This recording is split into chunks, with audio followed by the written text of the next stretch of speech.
ಭಾರ್ಗವ ಪ್ರಿಯ ಹೇಳುವನ್ ಕೇಳು. ಅದೇನು ಚೆನ್ನಾಗಿ ಹೇಳು. ರಾಮ ಒಂದು ಕೇಳ್ತೀನಿ, ನಿನ್ನ ಪ್ರೀತಿ ಮಾಡ್ತೀನಿ, ಮನಸ್ಸು ಕೊಡ್ತೀಯ.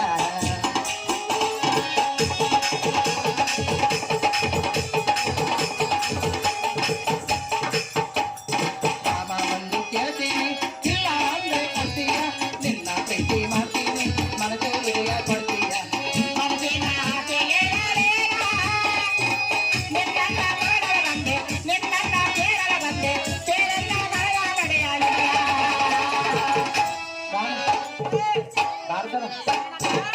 ಅರ್ಥವಾಯಿತು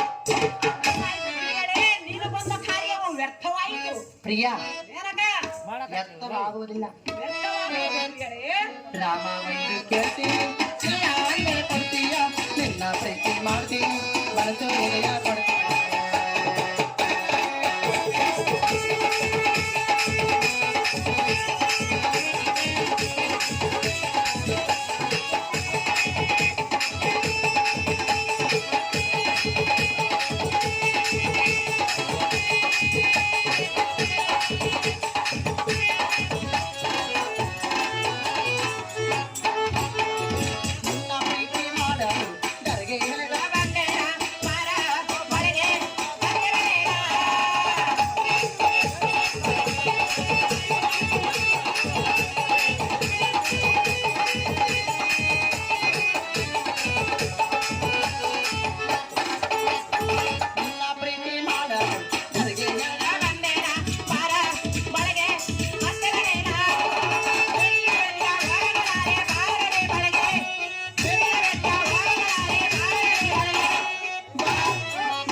ಅರ್ಥವಾಯಿತು. ನೀನು ಬಂದ ಕಾರ್ಯ ವ್ಯರ್ಥವಾಯಿತು ಎಂದು ನಾನು ಮೊದಲೇ ಹೇಳಿದನಲ್ಲ.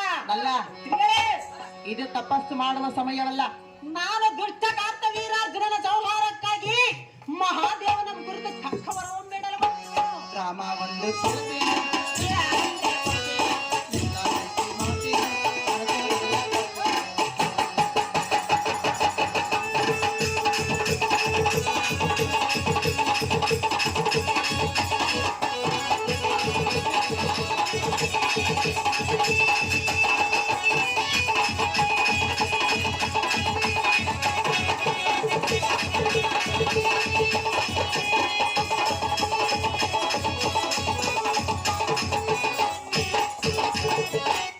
ರಾಮ ಭಾರ್ಗವ, ಸ್ತ್ರೀಗಳನ್ನು ಕಂಡು ಕಾಮಕಲ ಪುರುಷನಾಗಿದ್ದರೆ ಒಡಂಪಡುವೆನು, ಸ್ತ್ರೀಗಳನ್ನು ಕಂಡು ರಸಿಕಕ್ಕೆ ಇಲ್ಲದ ಪುರುಷನಾಗಿದ್ದರೆ ಧಿಕ್ಕಾರ ಮಾಡುವೆನು.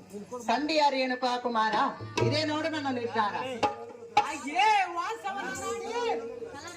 ಚತುರ ಮಾತಿನಲ್ಲಿ ನೀನು ಮಾತ್ರ ಬರುಗಾಣಿ. ಸ್ತ್ರೀಯರನ್ನು ಕೂಡುವುದಕ್ಕೆ ಕಾಮಕಲಾ ರಸಿಕನಾದರೆ ಒಡಂಬಡುವನು, ರಸಿಕತನವಿಲ್ಲದ ಪುರುಷನಂದು ಒಡಂಬಡಲಾರನೆಂದು ಮೆಲ್ಲನೆ ಕೀಳು ಮಾತುಗಳನ್ನು ಬಳಸಲು ಪ್ರಾರಂಭಿಸಿದೆಯಾ? ರಾಮ, ಶ್ರೇಷ್ಠವಾದ ಬ್ರಾಹ್ಮಣ ರಜುವರಿಯರೊಳಗೆ ಶ್ರೇಷ್ಠನಾದ ಎಲ್ಲ ಮುಂದೆ ನಿನ್ನ ಬೂಟಾಟಿಕೆಯನ್ನು ತೋರಿದರೆ ನಾನೇನು ಬುದ್ಧಿ ಇಲ್ಲದವನೇ ಹೇಗೆ? ನಿನ್ನ ಮಾಯಾ ಜಾಲಕ್ಕೆ ಮರಳಾಗುವ ಮಂಕುಮತಿ ನಾನಲ್ಲ. ಇನ್ನು ನಿನ್ನ ನೀಚ ಪ್ರವೃತ್ತಿಯನ್ನು ಸಾಧಿಸಲು ಬೇರೆ ಯಾರಾದರೂ ಇದ್ದರೆ ಅವರಲ್ಲಿ ನಿನ್ನ ಕಾಮಾತುರವನ್ನು ಕಳೆದುಕೋ. ನಾಚಿಕೆ ಇಲ್ಲದವಳೇ, ಎನ್ನ ಮುಂದೆ ಹೇಳಬೇಡ ನಿನ್ನ ಕಾಮದಾಟದ ರಾಮ, ತಾನಾಗಿ ಒಳಗೆ ಬಂದ ಹೆಣ್ಣನ್ನು ಒಲ್ಲೆ ಎನ್ನುತ್ತಿರುವೆಲ್ಲ.